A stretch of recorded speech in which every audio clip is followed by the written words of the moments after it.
Hey there, everyone. Welcome back. I am so excited to be interviewing a breast cancer survivor. Her name is Nikki. And I first heard about Nikki on Thriving Beyond Breast Cancer podcast. She has an amazing story. I encourage you to go check out that podcast. I'll put a link below if you want to check that out.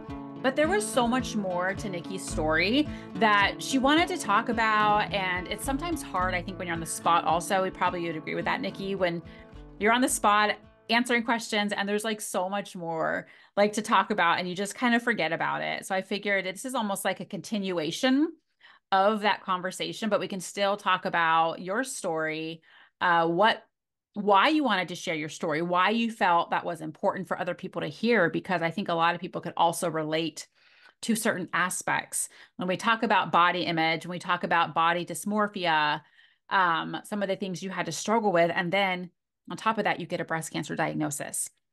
I have learned that people who are diagnosed with breast cancer, this isn't their first rodeo in life. Like they've already been through really hard things, and you are also an example of that. So, first and foremost, welcome to this interview. Thank you. And you're completely right. Like after my interview, like for 2 days, I was like, oh, I should have talked about that. Oh, I wanted to mention that. Oh, I should have talked about that. So I appreciate you giving me like another chance to like touch on those things. So yes, it Well, means so much to me. yeah. And what I think is great though is that that interview in itself is so powerful. Like you talked about a lot of great topics. And like I said, it's like this is like a part two. So if you want to learn more about Nikki, keep listening.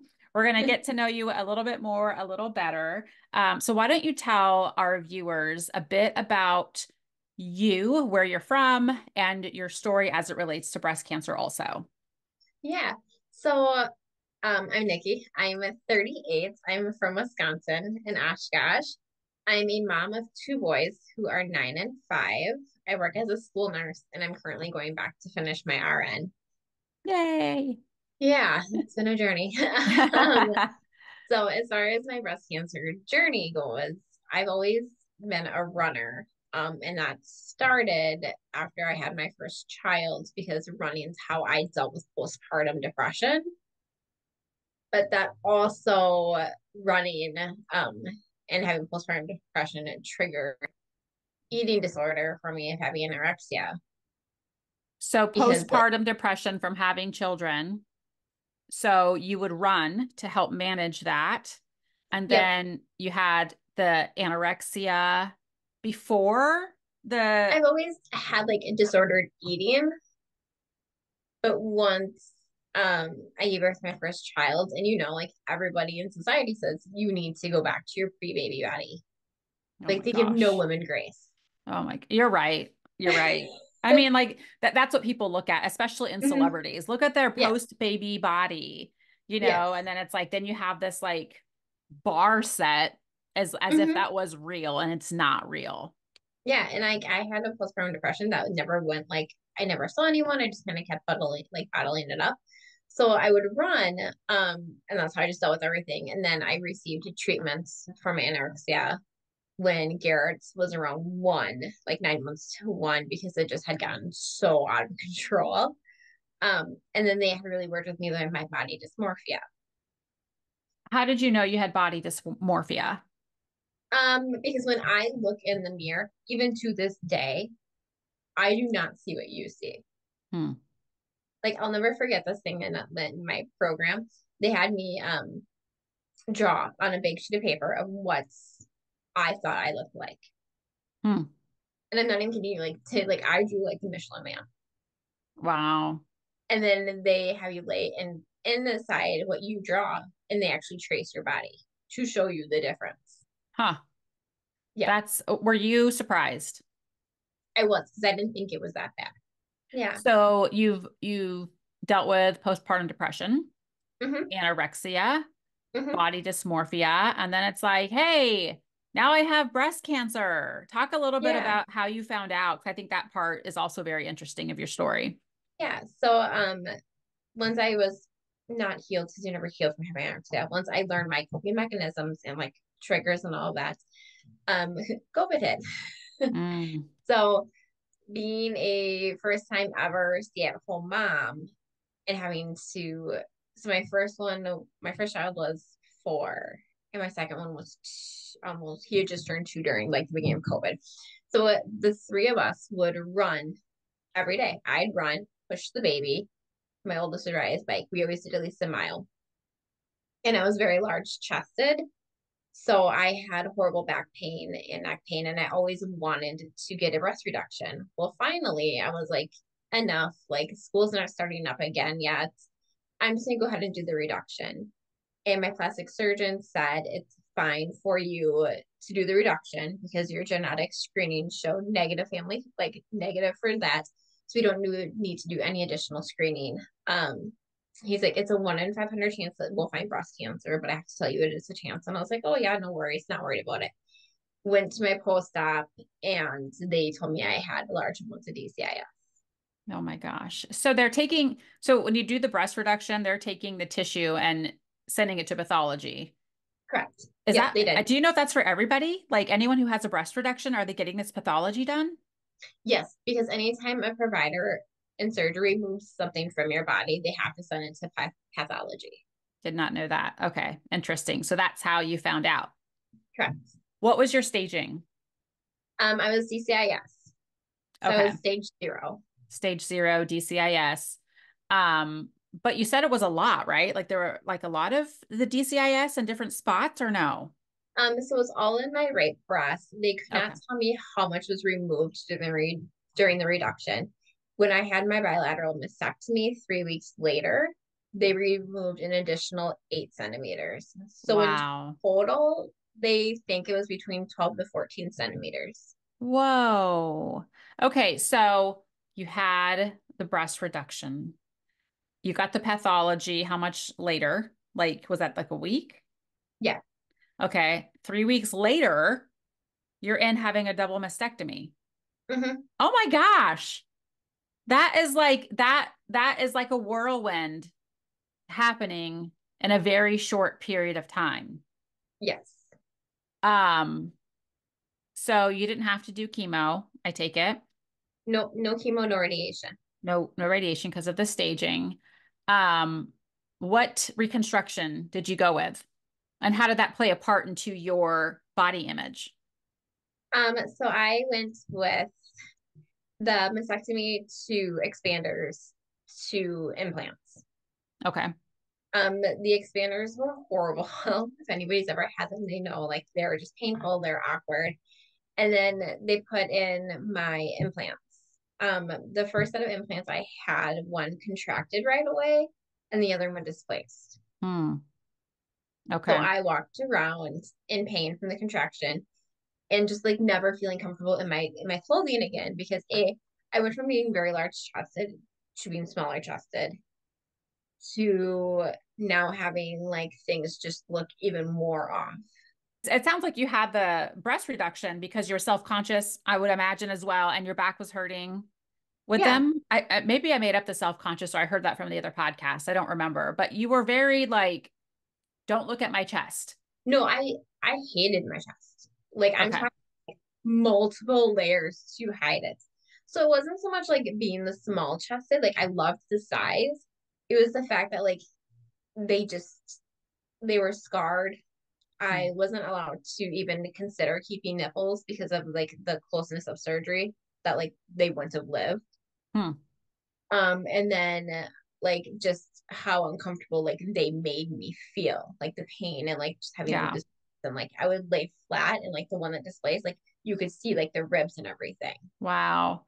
I've heard a lot of Over. women have trouble with that after the expanders. They have the exchange surgery, and it's not the same. And we know it's never going to be the same, but we try to get as normal as possible to just feeling okay and not uncomfortable. So now it's kind of awkward, right? The feeling is awkward. It's very uncomfortable. So what happened next? So I went to that plastic surgeon multiple times asking him for like options. I even asked at one point, like I was in tears at the appointment with my husband, and I was like, can you just make me flat? I don't care. Just make me flat. My chest has never defined me other than making me embarrassed. I just Mhm. want to be flat. And he was very old school. And he's like, nope, nope, nope. You're too young. We're not doing that. How did you feel? when he told you no? Very shut down and Hmm. very like my opinion didn't matter about my body. Hmm. He thinks he So knows then, what's best for you. yes. So then we decided, or I did more research into like the deep surgery where they take like your stomach and move it up. And we found, well, I should say we, I found the doctor like in Madison, which is 2 hours away, and he specialized in that surgery. So we decided to do that route, which took some convincing because when I was first diagnosed and we were given reconstruction options, that first plastic surgeon told my husband and I that if I ever did the deep surgery, it would be like horrible. It'd be 18 hours of surgery. It'd be 9 months off of work. Like he just made it so unrealistic because I think he just wanted us to stick with him. Yeah. Yeah, like he's trying to talk you down because it isn't a surgery they could do. So it's Mhm. like, let me just talk you out of it by scaring the shit out of you.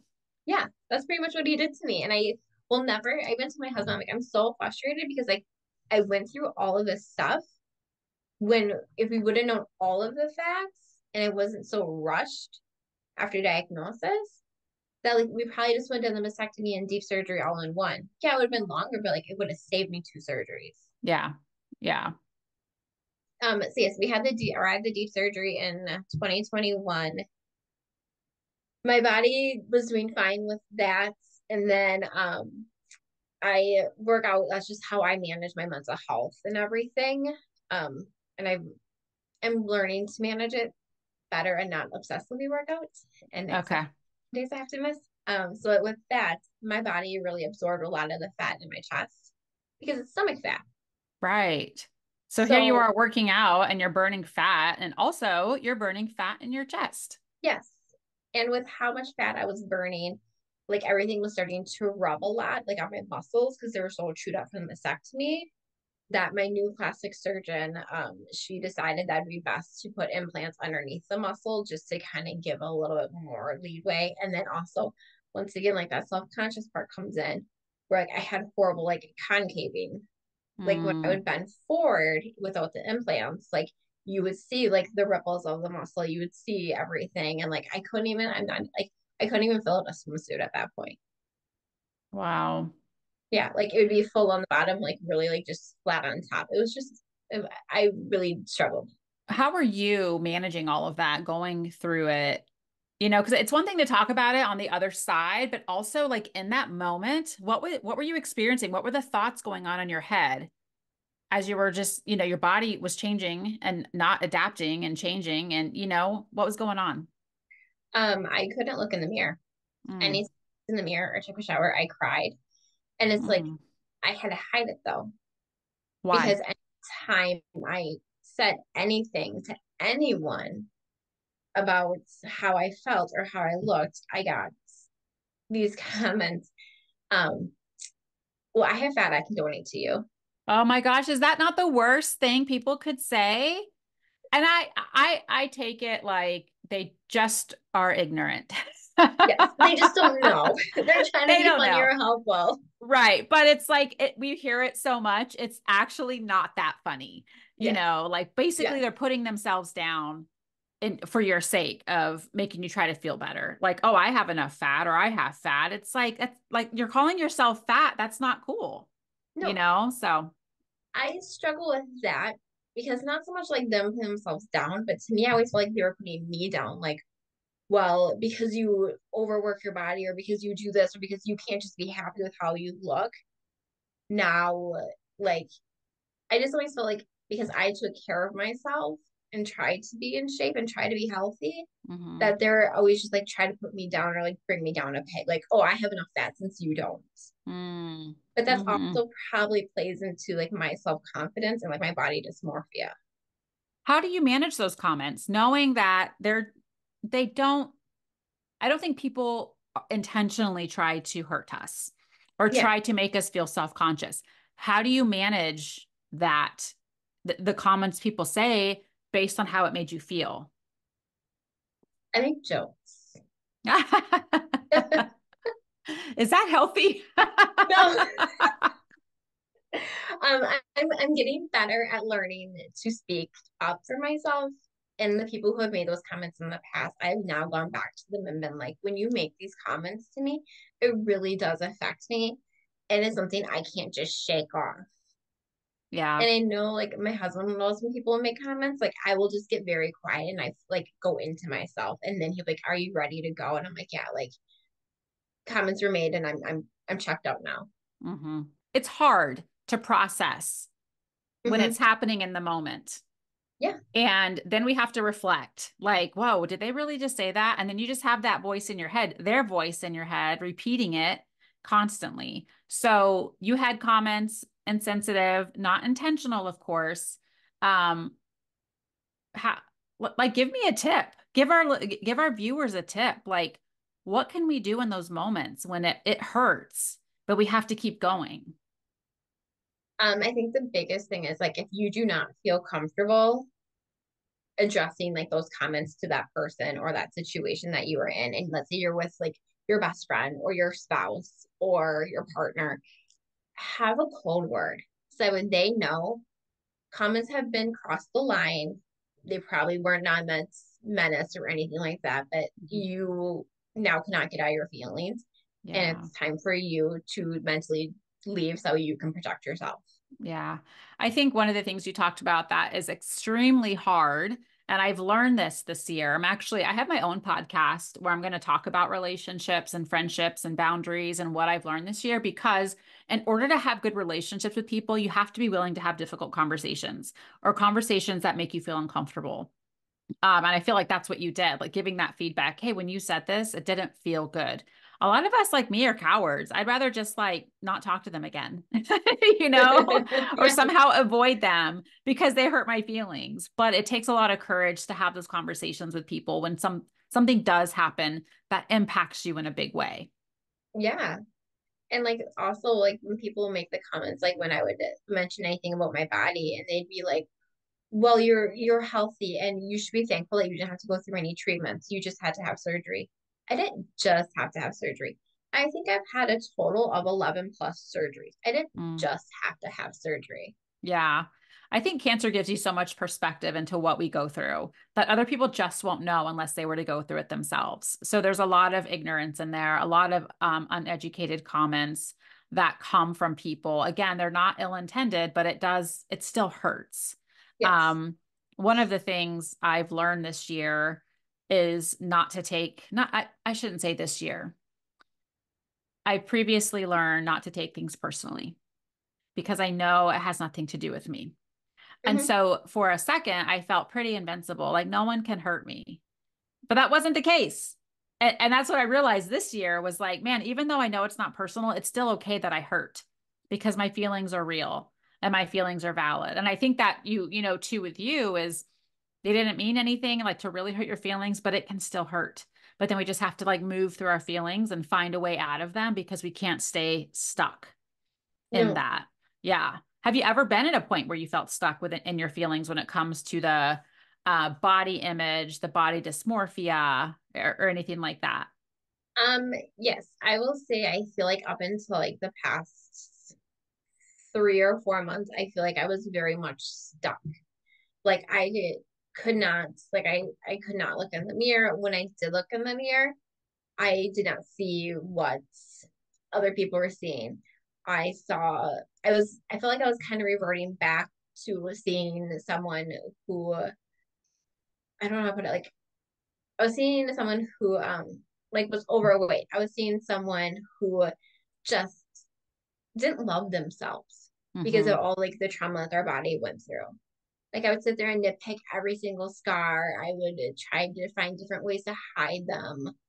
Um, and then like I have a chest tattoo instead of since I couldn't have nipples, like I have a full like flower too. And I would love my tattoo, but then it's like, well, maybe I should hide it because I don't want people to think like I'm trashy or like when I'd go to the pool with the boys, I didn't want people to like judge me for my tattoos or my scars. Like I really struggled with that. I say into like the past like 3 or 4 months. Are you still struggling with it today? Even though it's winter, I know it's cold up in Wisconsin. Are you still struggling with it, or is it, hey, I get a break because summer's over? I think it's something I will always struggle with. but I've learned coping mechanisms. Like when Tell I'm us, tell struggling us, with, tell us all of the when coping str- mechanisms that you have. I want to know. yes, when I struggle with like my chest tattoo, I have like almost this arm's a full sleeve and this one's like a half sleeve. You can't see because it's winter and I have a sweatshirt on.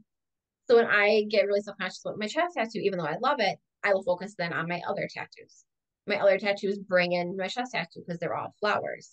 And then like this one's full of things for like memory and my power. So I focus on that. I really started to doing mindful walking in the morning. We have a 6 month old lab puppy, so she needs to be walked in the morning. And so when I walk her, I don't do any podcasting. I don't do any music. I mean, I went from listening to like Eminem and NSYNC in the morning to silence because Isn't that's the time when silence? It's so beautiful. It really it is. is. I think I was even listening to a podcast. I remember hearing you say that on the other podcast, but a different podcast. I think they called it like unplugged walking. Like you don't take your cell phone, you don't take music, you don't do anything. You just simply walk and you disconnect from everything. Yeah. So that sounds like a great tip for people to try to cope when they're feeling a certain way. Yeah. It's like during that time is when I just break down the stresses of the day before because it's Okay. early in the morning and I go to bed early. So like this morning when I was walking, I've been dealing with like back pain and like at a doctor appointment that they're gonna do imaging and lab work and make sure that nothing was spreading or like nothing crazy is going on. So I had to break down all of those feelings before I could even start my day. Hmm. Because if I wouldn't break down those feelings and process them, then that whole day is just gonna be about what I woke up feeling. Yeah, that's what I was just thinking is you're processing all of those things. Do you feel this is like a kind of a deep question, and I hope you're okay with this. I'm sure you are because you're very open and willing to share your story. Do you feel shame over your body and your tattoos and your scars? Um, Not so much my tattoos. Okay. This is going it's I don't want to sound, I don't know how to put this. So if I offend anyone, I never mean to offend anyone. I think that's clear. Neither of us are here to offend anyone. We're No. just having an open and honest conversation. So if Yeah. you get offended, then just whatever. You don't have to unsubscribe, give a thumbs down. I don't care, but go ahead because this is your space to talk about this. The fact that like I don't know what reconstruction you've had. The fact that like my deep surgery is very much like a tummy tuck. I feel shame with that 'cause I don't want people to look at me like, oh, she had a mommy makeover. Hmm. And granted, they don't know my story. Right. So it's easy just Let's to it's easy to assume that because of my age, I feel. let's say people do assume. Mhm. Let's say Betsy over at the pool says, "Oh, look, that girl over there had a tummy tuck." What does that mean to you? It means that to me it's shameful because I know that I didn't have a tummy tuck. I'm taking her judgment and I'm putting way too much money on it. Yeah. So how do you overcome that? Other than getting a really high waisted swimsuit, I just need to I just need to like just focus on my kids. And like that's one reason why I never went flat yet. It's my goal like in 5 to 10 years. But I don't want my boys when we're at the pool with all their friends. I don't want their friends to say, well, what's wrong with your mom? And then Hmm. have them be like, oh, she had breast cancer. Mm. So Why? What would that mean to your boys? well, I think for my oldest, he would say it loud and proud. He's like, my mom had breast cancer. She's amazing. My youngest doesn't know. Like he knows something happened, but he was Yeah. so young. And I don't want him to have to be re-traumatized having to explain to his friends, my mom had breast cancer. She doesn't have breasts. That's just Hmm. what mom looks like. Hmm. I think So we make fun of. there's always going to be people who judge us. Mhm. 100%. We're always going to be judged, but shame can't live where you allow it to. So shame is a choice. And so I'm not saying go to the pool and show your scars because I get it. Like I will wear the high-waisted swimsuits because I don't want the attention. I don't want the Mhm. look. I don't want the question. Similar to someone who may come in a wheelchair or if they're paraplegic, like they get the look and then you kind of turn away. Yeah. Like you don't ask the questions. Maybe you're curious, but I think there's so much power in your story. And I love that you also said your oldest son would say it super proud, that you're a survivor. But there's a lot we don't know about people, but judging people, that's never going to stop. You could have your hair crazy and someone's going to judge you. You could have your hair in a bun and you're a slob, or you know what I mean? Like there's so Mhm. many different things. And I know breast cancer is so much more personal than having a bad hair day or whatever. Um, but I feel like we as survivors need to learn how to work through that shame, because there is no shame. There's triumph. There's triumph for what we've had to overcome. Those scars are there because of what you've been through. We know this, but we shouldn't be shameful of it, And it's like Yeah. I don't have the answer on how to work through it. I just because I'm not shameful. I'm more I just don't want to be looked at. I just want to go to the pool and not have to worry about my scars showing, where just for my own peace of mind, I guess, not because of anybody else. So I think it's a process. It's hard to get there. We don't have all the answers, you know. I think the other thing is like with the shame word is I mentioned this on the other podcast. Like I felt self-conscious and like not shame, I guess shameful that I had breast cancer because I hated my breasts for so long. And then it brought more attention to them. Yeah. And I work at a high school. So like when like my students who like I was with, they had graduated at this point. They'd ask me, well, why are you gone? I was just gone for a while. But like my one student, he's like, why? He spent so much time with me. And I was like, because he's like, what's going on? And I said, and they couldn't tell him I had breast cancer because I was so ashamed of the word breast. But it drew Oh, just attention the to me. word. Yes. Interesting. Interesting. Because it brought me Has back to like high school. That's what I was going to ask. Like, what did that remind you of? And then in high school, being large chested, And being made probably, fun of. yeah, made fun of, brought attention to you. So you didn't even want to say the word. How are you today with the word? I'm better. I mean, I don't overly tell my high school students like, hey, I'm a breast cancer survivor, but I have it tattooed on my arm.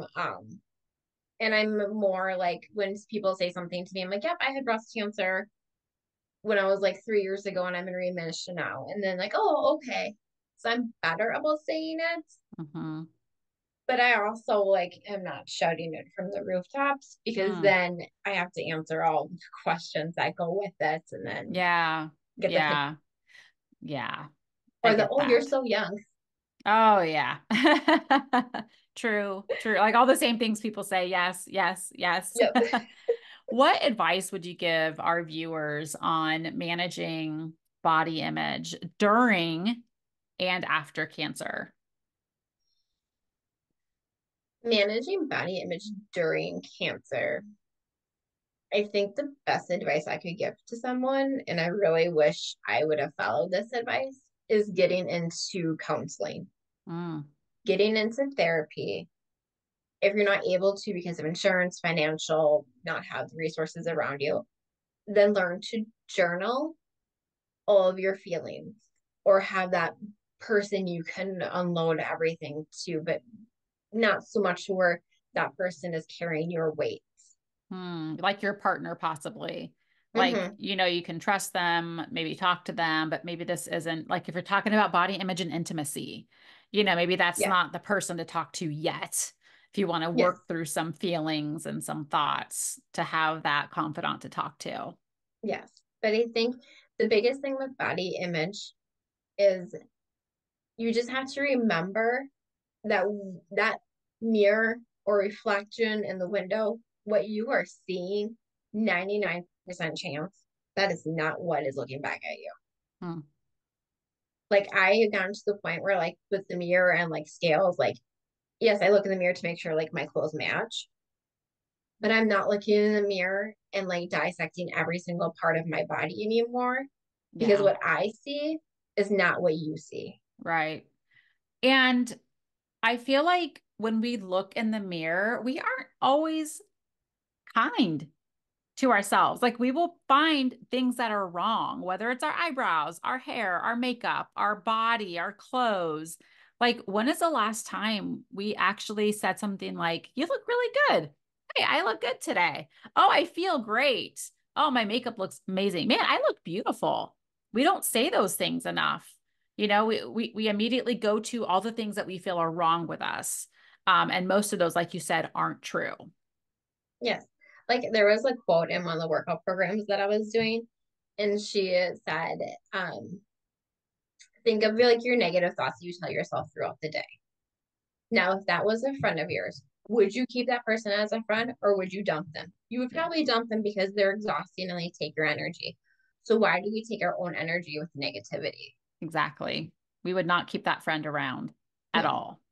What about after reconstruction, after all those things, and we look in the mirror and we know it's never going to be the same, we have scars. What advice would you give to survivors managing that body image at that point? Because this is like now the rest of our lives that it's going Yes. to look different.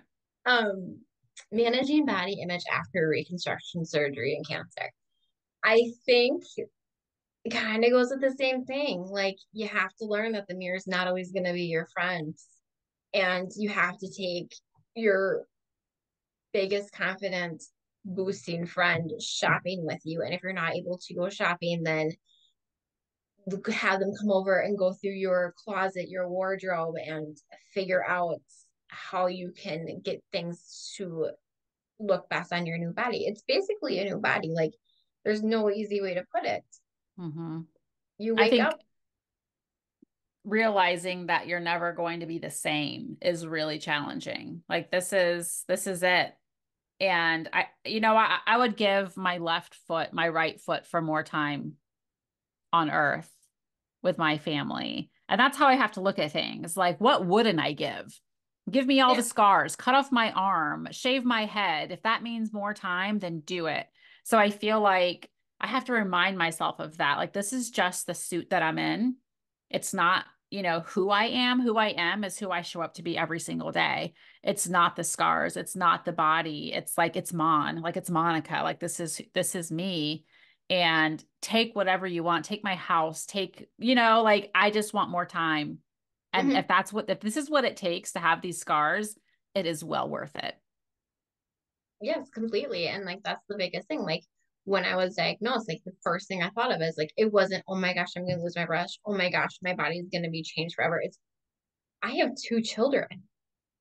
How am I gonna tell these kids?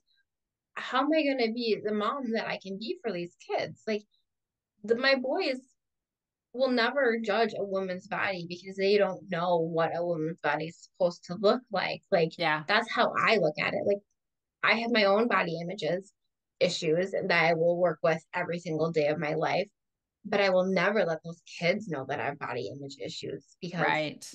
what they see is a perfect mom, not perfect, Exactly. real, No, but but to them, you're perfect. oh no. True. I mean, except for when they get in trouble. Yes. But, just to have a mom. And I think for moms out there, I also, when I talk about being a mother, I also try to be very mindful of the ones who don't have children, who aren't able to have children for whatever reason. So they are first and foremost before I make comments about being a mom. If that is you on listening to this, you are first on my mind. Um, but I think for the parents out there, that is the first thing that comes to our minds is how will my kids live without me? Or how can, like you just picture them not having you. And that is scary. And that's what we fight for. And that's why we would do anything and everything for our children. So give me the scars. Yes. Give them to me. Give me the tummy tuck scar. Let me be judged. I welcome that, not that I really want judgment, but I welcome the judgment if that's what this means. And that if I have to go through judgment for more time, sign me up Hmm. if that's part of the process. So I think it's just keeping things in perspective as well. Like our stories can make a difference.